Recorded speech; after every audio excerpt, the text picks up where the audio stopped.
Today we have a 2012 Dodge Durango with a 3.6 engine, and we're going to show you how to replace the thermostat housing.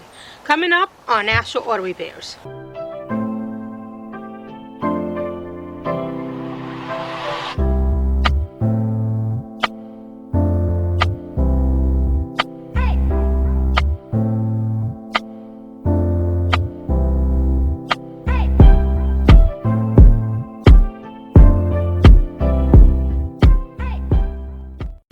Alright, the first thing you want to do is remove the top cover. This top cover is just pushed down onto some grommets. So that's all you have to do is grab it and pop it right up. Let me turn it over and show you. You're going to have one of the grommets. 1, 2, and 3. And down here are number 4. And what they do is push down onto these posts right here. Alright, now let's set this down and we'll be right back. Alright, the next thing you're going to do is grab you a flat screwdriver, or you can use a 5/16 or 8mm socket. You're going to have a clamp right here. So you're going to loosen up this clamp, make sure it's nice and loose. And then you're going to follow this air tube all the way around to the throttle body. Now you're going to have a sensor right here. This is your air temperature sensor. To disconnect this sensor, that's all you have to do is take that tab right there, squeeze that tab into the connector, and pull back. Now you got another clamp right back here as well, right there. So you're going to loosen that clamp up and make sure these clamps are nice and loose. Let me get this in here. On this one you might be losing a shorter screwdriver. I'm just being lazy and not going to get one.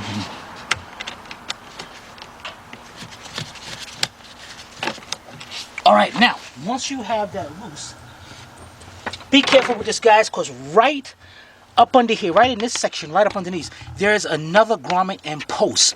So what you got to do is from here, pick this up, pop it off the post, then take this part, pull this back off the throttle body, and then over here where you got it disconnected, pull that back like that. Now let me turn this over, and here is the post I was telling you about.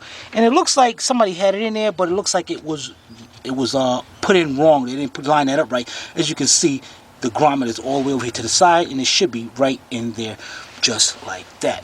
Alright, let's put this to the side and we'll be right back. Alright guys, now before we take your thermostat housing is located over here with the hose. Before we take that off, you want to drain some antifreeze out of here. You don't have to completely drain the system. Just drain the system enough where it can go down below here. Now we really don't care about this one too much because it's a lot of leaking and there's a lot of water in here actually. But so what you want to do is put your drain pan up under the vehicle, right about where my pliers is. Go straight down, and you can see a red knob down there. Alright, now what you want to do is take your pair of pliers, turn that knob counterclockwise,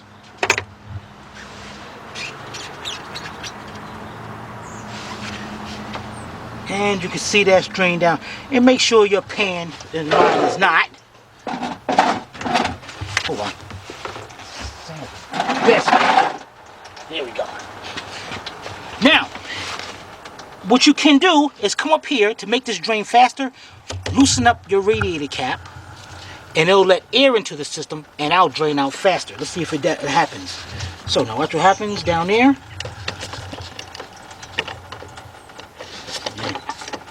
It did a little bit. But while that's doing that, let's get ready and get our thermostat out of there. Be right back. Alright guys, the next thing you're going to do is you got a hose clamp right here. What you want to do, take your same pliers, squeeze that clamp together and bring that clamp back.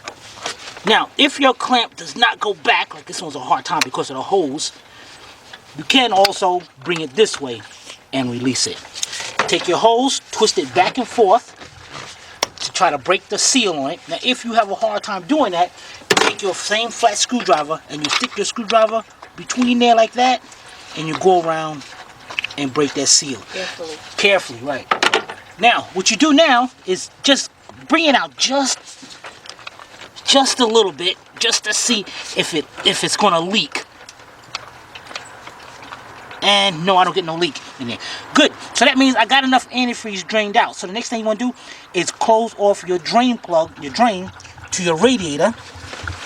Go down there. You can't hardly see down there. It's dark.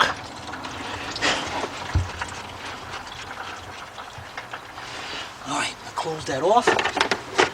And get my pliers and tighten it up. You want to make sure you just don't close it off by hand. Tighten it up. And that's going into plastic, so don't go crazy with that. Just turn it just snug enough just to stop. Now we can go ahead and get our hose off. Now this hose is not too easy to pull off now, so you gotta really work with that hose to get that hose. Looks like it still has some in there. Oh well. Got it off. Bring your hose to the side. Just tuck it over to the side. Be careful of your VVT, your camshaft sensors right here. Be careful, don't break those. Just stick that hose right over to the side. And we can remove, well, we can get our clamp if we want. The next thing I want you guys, this thermostat with the housing. Now make sure you don't get just the thermostat. Get the thermostat with the housing. It's pretty cheap. Now you can see what happened with here. The bleeder screw is broken off, so it was just leaking like crazy. But all this stain over here you see is not from that. This is something else. So we were doing a pressure test, but being that this was broken off, we couldn't really do a pressure test. So we got to do a pressure test after we changed this. Alright, so now we have two 10mm bolts here to take off. One on the top, and number two is right here at the bottom. So, let's get our 10mm socket. Get our ratchet. I'm going to start off with the bottom one.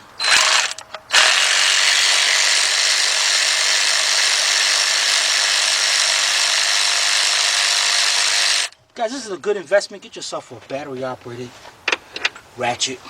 Now go to the top.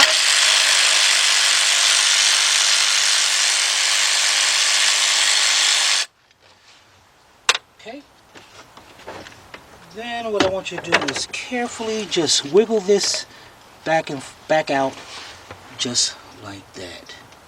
Alright, now as you can see, the gasket stayed up there. So let's just take this gasket off of there.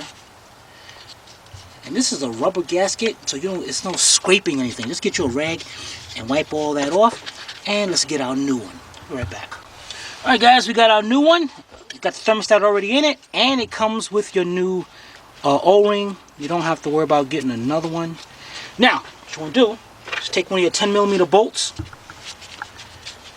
bring this up to it, and you want to be careful because you want to make sure that gasket don't come out of there. And you want to start this bolt by hand about 5 turns to make sure it's not cross-threaded. And do the same thing to your bottom one. Now tightening, where the heck is that bolt? That's a biscuit. Alright, there it is. Tighten that, putting that in by a couple threads. Now, tightening this up, unless you're really familiar with using your cordless, your battery-operated ratchet, I don't recommend using it. In this case, now you just want to use just a regular ratchet. And when you tighten these up, what you want to do is start from the bottom one, bring it in just till it's just about snug. And if you want, you can probably use your hand. And then go to the top one, do the same thing, just till it's snug. And then you want to start tightening up the bottom one. And when you tighten it up, that's all you want to do is go till it stops and just a little bit more. Top one, go till it stops just a little bit more. Alright. Get your, where's the movement at? Alright. Get our clamp over here. Put it onto the new one. Okay. Get our hose. Now, it's a good idea sometimes to take some like white lithium grease or something, or a little antifreeze. That's water. Put it around there so it can lubricate that hose so it goes on better, so you don't be forcing it and take a chance in breaking that plastic up there. Get that. Perfect. Get your clamp. Now it's a good idea with these clamps. I don't like these clamps really, but I've learned that when you put these clamps back on, try to put it in the same position as it was as you took it off. Because if you put it in different, there is a good chance that it will leak. So, let's get over here.